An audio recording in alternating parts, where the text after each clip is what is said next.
relax spot, pond spot.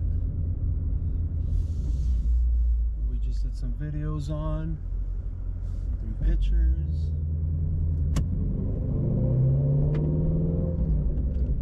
Back on the road.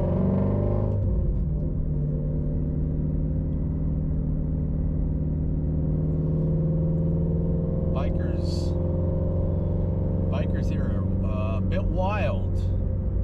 I don't know if you saw on the camera, but two bikers coming this way were literally in the center of both lanes.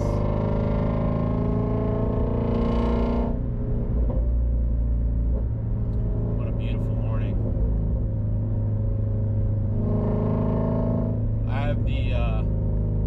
I just want the camera facing me for now, because I don't think you're gonna see anything if I had the camera facing forward, because it's so sunny.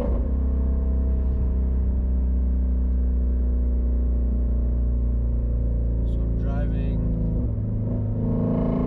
a little more cautious. I don't even know if you can hear me, to be honest. This car is so freaking loud, and with the back seats down too. Yeah, see, there's a biker I can barely see. Yeah, let's just talk through some stuff real quick.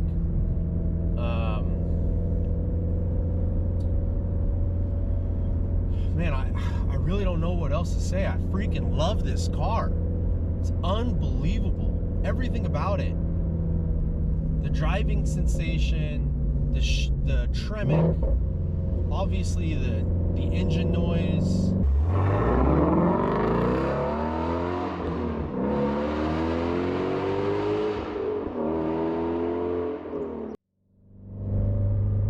How comfortable the ride is. I've been driving this car in sport mode. So sport steering, you know, the jury's still out on the sport steering. I might like comfort more. But it stiffens up the dampers. So it makes it more stiff, but like it is still less stiff in this mode than my 911 was. It's an RV park. It's still less stiff than my 911 was. And this Magna Ride, man, I mean, that's what it's got to be, right? Like the Magna Ride is just, the technology of the suspension is just unbelievable. It just soaks everything up. It's like 10,000th of a millisecond it adjusts. Something crazy.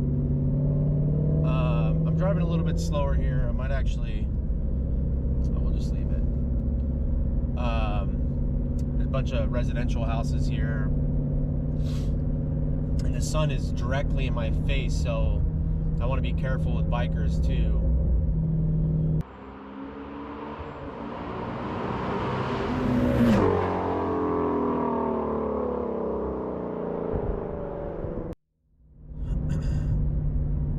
Very compliant. I showed earlier.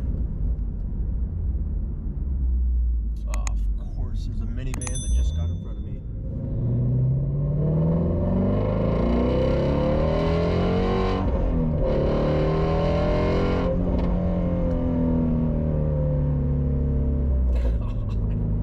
This car is ridiculous. So, one thing you haven't seen in other videos, because I know I haven't, is I have the rare Ford Performance R seats. The car also has the seat delete. I put it in the storage. It's going to be shipped back with the car. They're folded down right now. And when I had the seats up, I have a buddy in Denver that has these seats. And his kids are older, and he's like, yeah, they never sit in it. Why I really bought them is because it makes it so much louder. I'm like, what, are you serious? He's like, yeah, you know, obviously you're directly exposed to the trunk, and there's not a lot of sound deadening in the trunk, so it makes it super loud. And as soon as I folded down the seats, oh my, like, if you could either buy exhaust or get seats that fold down, I would just get seats that fold down because it makes it crazy, crazy loud.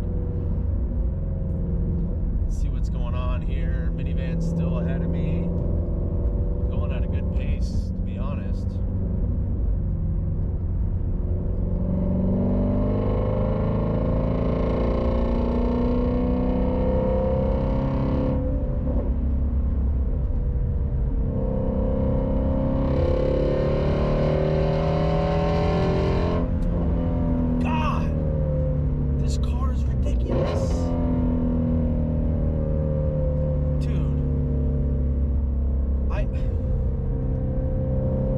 How the heck did Ford get away with making factory exhaust this ridiculous? I have no idea. This has got to compete with like the V10s and V12s of the exotics for factory sound. Like how loud it is, the decibels of it.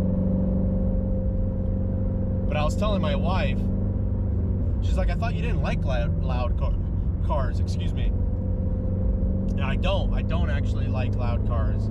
I only like loud cars when you're throttling it. But this car's got, you know, the quiet mode. If I ever want the quiet mode, like if my wife's ever in the car, like that's what we're gonna do. But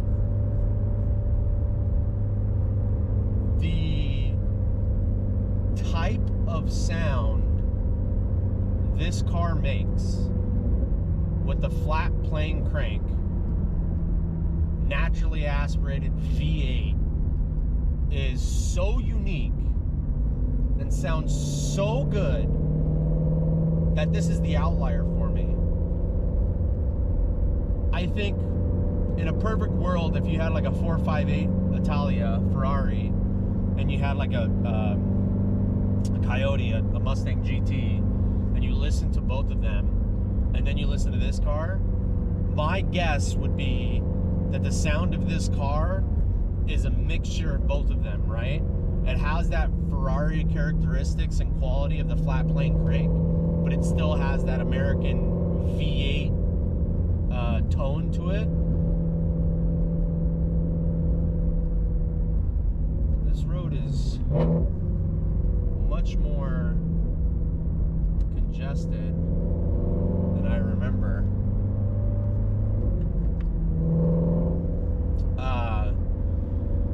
It's ridiculous. This car's ridiculous. If you have an option to get one of these, yes,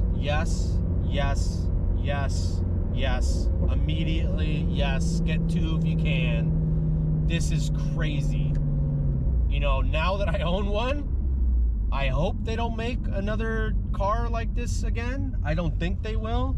They did confirm that the dark horse is gonna be a naturally aspirated V8 Coyote with a 6-speed, which is cool, but are they ever gonna make a flat plane crank? I don't know. I highly doubt it. The people that were in charge of making these cars, so the Focus RS, the GT350, the Ford GT,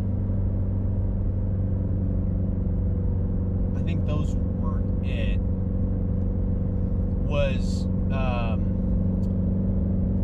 I forget their names. I'll put their names in the video, but they were in charge of Ford Performance and head engineer of Ford Performance. After they made these cars, they both left. And I think they both left because I don't think they're going to be able to make something like this again. And this was like their swan song. This was their last hurrah. Like, hey, this is the last time we'll be able to make something so special. And that's what they did. And what's crazy is that most manufacturers, like Dodge, for instance, whenever they make a special motor, they try to put it into everything. For example, the Hellcat motor is in the minivans, is in the SUVs, is in the TRX. Like, anything and everything. Wow, this road is very, very wet. I gotta be careful. They put in everything. The Shelby GT500, the Predator, that's in the Raptor R. The Voodoo engine in this car is in no other car. It is bespoke to this car and only this car.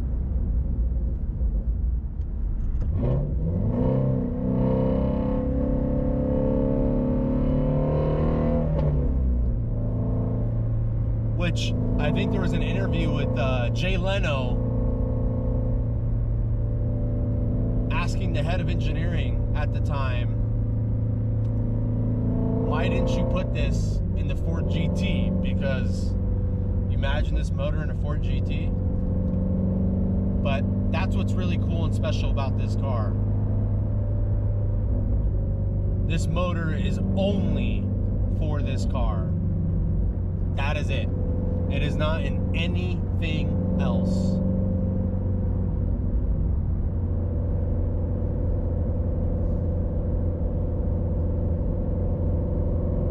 Wow. We're getting up in the woods a little bit, up in the mountains. The road's a little wet, so apparently for the past month, California's been crushed with bad weather. And they've gotten a ton of rain and wind here the past month. Up and look at that. Well, you guys can't see it, but there's water everywhere. There's trees on the floor everywhere here. Well, let me